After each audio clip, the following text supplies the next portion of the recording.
ನಮಸ್ಕಾರ ಸ್ನೇಹಿತರೆ, ನಿಮಗೆಲ್ಲ ಮಮತೆಯ ಜೀವನಕ್ಕೆ ಮಮತೆಯ ಸ್ವಾಗತ. ನಾನು ಮಮತಾ ಶಂಕರಿ.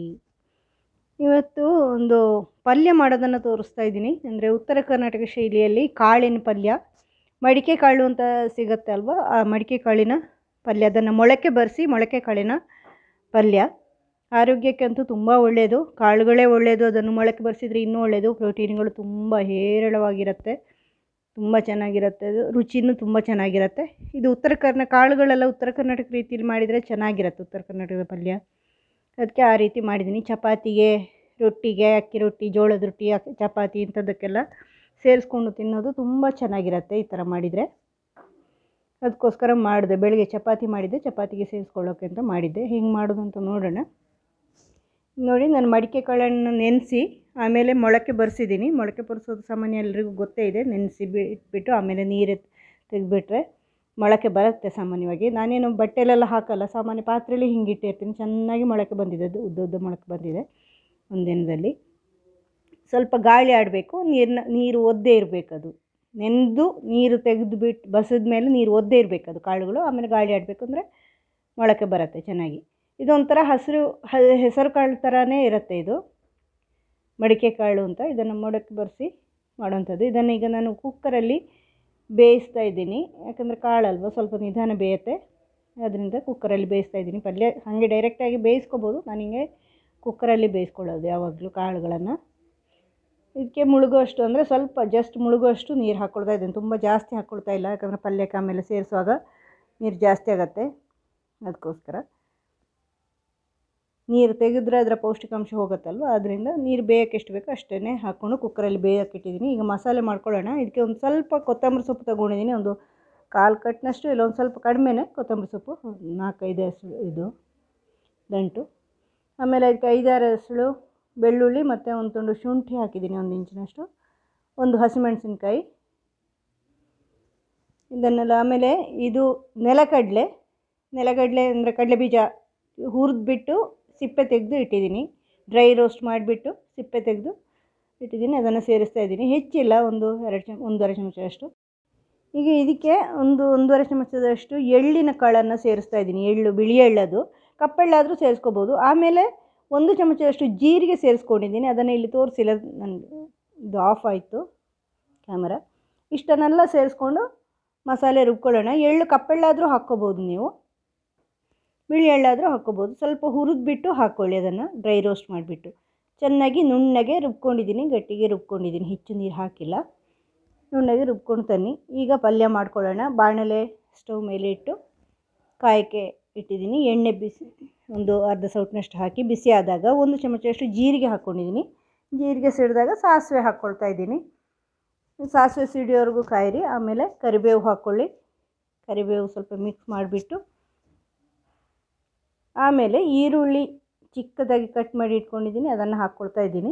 ಒಂದು ಸಾಮಾನ್ಯ ಮೀಡಿಯಮ್ ಸೈಜ್ ಈರುಳ್ಳಿ. ಅದು ಚೆನ್ನಾಗಿ ಅದನ್ನು ಬಾಡಿಸ್ಕೊಳ್ಳಿ. ಮೀಡಿಯಮ್ ಫ್ಲೇಮಲ್ಲೇ ಇರಲಿ ಉರಿ, ಹೆಚ್ಚು ಹೈ ಫ್ಲೇಮಲ್ಲಿ ಬೇಡ, ಸಿಮ್ಮಲ್ಲೂ ಬೇಡ. ಈಗ ಇದಕ್ಕೆ ಟೊಮೆಟೊ ಒಂದು 3 ಟೊಮೆಟೊ ಹಾಕ್ಕೊಂಡಿದ್ದೀನಿ, ಚೆನ್ನಾಗಿ ಹಣ್ಣಾಗಿರೋಂತಹ ಟೊಮೆಟೊ. ಇದನ್ನು ಚೆನ್ನಾಗಿ ಬಾಡಿಸ್ಕೋಬೇಕು, ಎರಡನ್ನೂ ಟೊಮೆಟೊ ಬೇಯಬೇಕು ಹಾಗೆ, ಅದರಲ್ಲೇ ಬಾಡಿಕೊಂಡು ಬೇಯಬೇಕು. ಟೊಮೆಟೊದಲ್ಲೇ ನೀರಿನಂಶ ಇರುತ್ತಲ್ವ, ಆ ನೀರಿನಂಶದಲ್ಲೇ ಬೆಂದರೆ ಸರಿಯಾಗಿರುತ್ತೆ ಇದು ಬೇಯೋವರೆಗೂ, ಅಂದರೆ ಈ ಥರ ತಿರುಗಿಸ್ಕೊಳ್ಳಿ. ಈಗ ಬೇಗ ಸ್ವಲ್ಪ ಉಪ್ಪು ಹಾಕ್ಕೊಂಡ್ರೆ ಬೇಗ ಬೇಯುತ್ತೆ ಬಿಸಿಗೆ. ಈಗಲೇ ಉಪ್ಪು ಹಾಕ್ಕೊಳ್ತಾ ಇದ್ದೀನಿ. ರುಚಿಗೆ ಎಷ್ಟು ಬೇಕೋ ಅಷ್ಟು, ಒಂದೂವರೆ ಚಮಚದಷ್ಟು ಉಪ್ಪು ಹಾಕ್ಕೊಂಡಿದ್ದೀನಿ. ದೊಡ್ಡ ಚಮಚ 1 ಚಮಚ ಸಾಕು. ಅಂದರೆ ಈ ಮಸಾಲೆಗೆ ಎಷ್ಟು ಬೇಕೋ ಅಷ್ಟು ಉಪ್ಪು ಹಾಕ್ಕೊಳ್ಳಿ. ಆಮೇಲೆ ಕಾಳಿಗೆ ಅದರಷ್ಟಕ್ಕೆ ಸರಿಯಾಗತ್ತೆ. ಈ ಈರುಳ್ಳಿ ಟೊಮೆಟೊ ಎಷ್ಟಿದೆ ಅಷ್ಟಕ್ಕೆ ಸರಿಯಾಗಿ ಉಪ್ಪು ಹಾಕ್ಕೊಳ್ಳಿ, ರುಚಿಗೆ ಸರಿಯಾಗಿ. ಆಮೇಲೆ ಕಾಳಿಗೆ ಸರಿಯಾಗತ್ತೆ, ಅದು ಕಾಳು ಅದಕ್ಕೆ ಸೇರಿಸಿದ ಮೇಲೆ. ಉಪ್ಪು ಹಾಕಿದರೆ ಟೊಮೆಟೊ ಸ್ವಲ್ಪ ಬೇಗ ಬೇಯುತ್ತೆ. ಚೆನ್ನಾಗಿ ಮಿಕ್ಸ್ ಮಾಡಿ, 2 ನಿಮಿಷದಲ್ಲಿ ಬೇಯುತ್ತೆ. ಮೀಡಿಯಮ್ ಫ್ಲೇಮಲ್ಲೇ ಇರಲಿ ಸ್ಟವ್. ಚೆನ್ನಾಗಿ ಬೇಯಬೇಕದು. ಚೆನ್ನಾಗಿ ಈ ಥರ ತಿರುಗಿಕೊಳ್ಳಿ. ನೋಡಿ, ಮೆತ್ತಗಾಗಿದೆ ಟೊಮೆಟೊ. ಈಗ ಮುಕ್ಕಾಲು ಚಮಚನೂ ಹಾಕ್ಕೋಬೋದು, ಅರಿಶಿನ ಪುಡಿ ಹಾಕ್ಕೊಂಡಿದ್ದೀನಿ. ಆಮೇಲೆ ಒಂದು ಸ್ವಲ್ಪ ಖಾರ ಪುಡಿ ಹಾಕ್ಕೊಂಡಿದ್ದೀನಿ. ನೀವು ರುಬ್ಬುವಾಗ ಹಸಿಮೆಣಸು ಬೇಕಾದ್ರೆ ಜಾಸ್ತಿ ಹಾಕ್ಕೋಬೋದು, ಖಾರ ಜಾಸ್ತಿ ಬೇಕು ಅಂದರೆ. ಆಮೇಲೆ ಖಾರ ಪುಡಿನೂ ಈಗ ನೋಡ್ಕೊಂಡು ಹಾಕ್ಕೋಬೇಕು. ಅಂದರೆ ಎರಡು ಸೇರಿಸಿ ಖಾರ ಮಾಡ್ತೀರಾ ಅಥವಾ ಒಂದರಲ್ಲೇ ಖಾರ ಮಾಡ್ತೀರಾ ನಿಮಗೆ ಬಿಟ್ಟಿರೋದು. ಖಾರ ನೀವು ಹೆಂಗೆ ತಿಂತೀರಾ ಅದನ್ನು ಹೊಂದ್ಕೊಂಡು, ಜಾಸ್ತಿ ಖಾರ ಮಾಡೋರು ಹಸಿಮೆಣಸಿನ್ಕಾಯಿನೂ ಹಾಕ್ತಾರೆ, ಖಾರ ಪುಡಿ ಅಚ್ಚ ಖಾರದ ಪುಡಿನೂ ಹಾಕ್ತಾರೆ. ಎರಡು ಹಾಕಿದಾಗ ಒಳ್ಳೆ ಖಾರ ಆಗುತ್ತೆ. ಆದರೆ ಇದು ಖಾರ ಖಾರ ಇದ್ದರೆ ಚೆನ್ನಾಗಿ ಆಗೋದು ಕಾಳು, ಇಲ್ಲಾಂದ್ರೆ ಒಂಥರ ಸಪ್ಪೆ ಸಪ್ಪೆ ಕಹಿ ಆದಂಗೆಲ್ಲ ಆಗುತ್ತೆ. ಆದ್ದರಿಂದ ಖಾರ ಖಾರ ಇದ್ದರೆ ಚೆನ್ನಾಗಿರುತ್ತೆ. ನೋಡಿ ಈಗ ಇದೆಲ್ಲ ಚೆನ್ನಾಗಿ ಬೆಂದಿದೆ. ಈಗ ಈ ಮಸಾಲೆ ರುಬ್ಬಿಟ್ಕೊಂಡಿದ್ದೀವಲ್ವ ಅದನ್ನು ಸೇರಿಸ್ಕೊಳ್ತಾ ಇದ್ದೀನಿ ನಾನು ಮಿಕ್ಸಿ ಜಾರಿಂದ ತೆಗೆದುಬಿಟ್ಟು.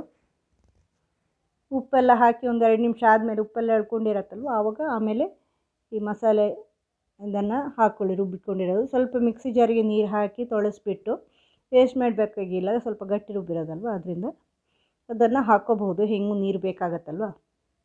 ಇದನ್ನು ಚೆನ್ನಾಗಿ ಮಿಕ್ಸ್ ಮಾಡಿ ಸ್ವಲ್ಪ ಬಿಡಬೇಕು. ಅಂದರೆ ಅದು ಹಸಿ ವಾಸನೆ ಎಲ್ಲ ಹೋಗಬೇಕು. ಬೆಳ್ಳುಳ್ಳಿ ಎಲ್ಲ ಹಸಿ ಇದೆ ಅಲ್ವ, ಅದರಲ್ಲಿ ಎಲ್ಲ ಹಸಿ ಹಾಕಿರೋದು, ಶುಂಠಿ ಬೆಳ್ಳುಳ್ಳಿ ಎಲ್ಲ, ಅದರಿಂದ ಅದೆಲ್ಲ ಬೇಯಬೇಕು. ಅಂದರೆ ಹಸಿ ವಾಸನೆ ಹೋಗಬೇಕು. ಅದರಿಂದ ಸ್ವಲ್ಪ ಹೊತ್ತು ಈ ಥರ ಮಿಕ್ಸ್ ಮಾಡಿ ಚೆನ್ನಾಗಿ ಕುದಿಯೋಕ್ಕೆ ಬಿಡಬೇಕು. ಸ್ವಲ್ಪ ಹೊತ್ತು 2 ನಿಮಿಷ ಕುದಿಬೇಕು. ಆವಾಗ ಚೆನ್ನಾಗಿ ಬೇಯುತ್ತೆ. ಅದು ರುಬ್ಬಿರೋದಲ್ವ, ಹೆಚ್ಚು ಹೊತ್ತು ಬೇಕಾಗಲ್ಲ, ಆದರೂ ಚೆನ್ನಾಗಿ ಕುದಿದ್ರೆ ಬೇಯುತ್ತೆ. ಅದು ಆ ಹಸಿ ವಾಸನೆ ಎಲ್ಲ ಹೋಗುತ್ತೆ. 2 ನಿಮಿಷ ಈ ಥರ ಬಿಟ್ಟಿರಬೇಕು. ಚೆನ್ನಾಗಿ ಮಿಕ್ಸ್ ಮಾಡಿ ನೋಡಿ, ಚೆನ್ನಾಗಿ ಕುದೀತಾ ಇದೆ. ಈ ಥರ ಕುದಿದ್ರೆ ಹಸಿ ವಾಸನೆ ಎಲ್ಲ ಹೋಗುತ್ತೆ.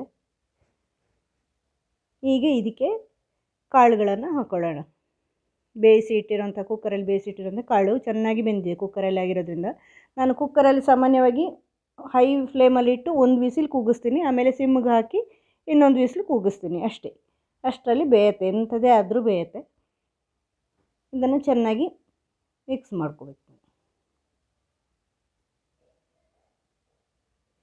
ಚೆನ್ನಾಗಿ ಮಿಕ್ಸ್ ಮಾಡ್ಕೊಳ್ಳಿ ಕಾಳುಗಳನ್ನು.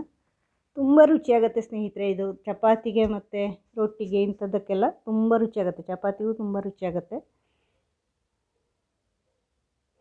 ತುಂಬ ಟೇಸ್ಟಿಯಾಗಿರುತ್ತೆ. ಅಂದರೆ ತುಂಬ ಗಟ್ಟಿನೂ ಒಣ ಪಲ್ಯನೂ ಅಲ್ಲ, ತುಂಬ ನೀರು ಅಲ್ಲ, ಮಿಕ್ಸ್ ಆಗಿರುತ್ತೆ. ಅದರಿಂದ ಚೆನ್ನಾಗಿರುತ್ತೆ, ರುಚಿಯಾಗತ್ತೆ.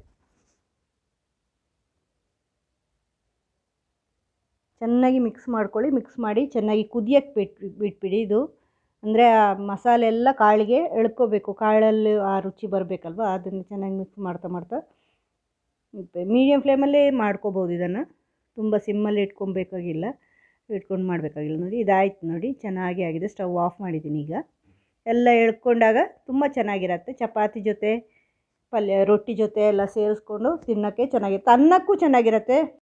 ಅನ್ನದ ಜೊತೆನೂ ಸೇರಿಸ್ಕೊಂಡು ತಿಂದಿದ್ದೀನಿ ನಾನು, ತುಂಬ ರುಚಿಯಾಗಿರುತ್ತೆ ಸ್ನೇಹಿತರೆ. ಅನ್ನದ ಜೊತೆನೂ ಏನೂ ತೊಂದರೆ ಆಗಲ್ಲ. ಆದರೆ ಚಪಾತಿ ಮತ್ತು ರೊಟ್ಟಿಗೆಲ್ಲ ತುಂಬ ಮಾಡಿಸ್ದಂಗೆ ಇರುತ್ತೆ. 2 ಚಪಾತಿ ಜಾಸ್ತಿನೇ ತಿಂತೀವಿ ನಾವು ಇದರಲ್ಲಿ, ಆ ಥರ ಆಗುತ್ತೆ. ನಿಮಗೂ ಇಷ್ಟ ಆಗುತ್ತೆ, ಮಾಡಿ ನೋಡಿ. ನಿಮಗೆ ವಿಡಿಯೋ ಇಷ್ಟ ಆದರೆ ಲೈಕ್ ಮಾಡಿ. ಮುಂದಿನ ವಿಡಿಯೋದೊಂದಿಗೆ ಭೇಟಿಯಾಗೋಣ. Thank you.